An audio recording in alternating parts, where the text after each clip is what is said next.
Buxheti i vitit 2026 është më i lartë ndër vite për Ministrinë e Brendshme.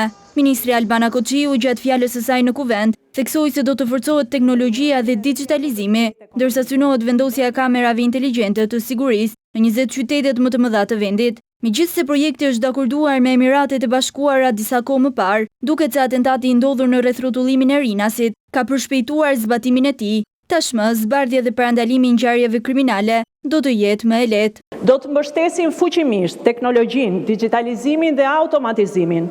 Do të çojmë përpara projektin transformues të vendosjes së kamerave inteligjente të sigurisë në 20 qytetet më të mëdha të vendit, si dhe pikat strategjike, akset rrugore kryesore dhe shkollat.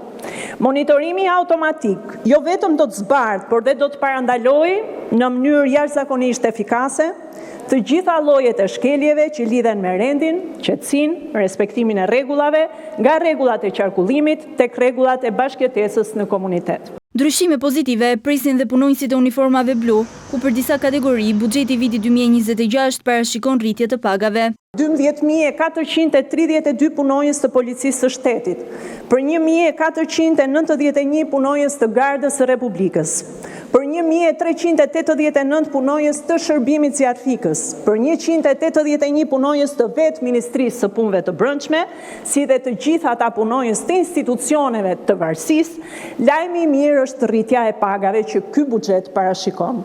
Ministri Albana Koçiu theksoi se buxheti i vitit 2026 nuk është vetëm më i madhi në sasinë e vlerës, por edhe më i madhi në ambicjet e Ministrisë së Brendshme, ku priten të rriten standardet e rendit dhe të sigurisë.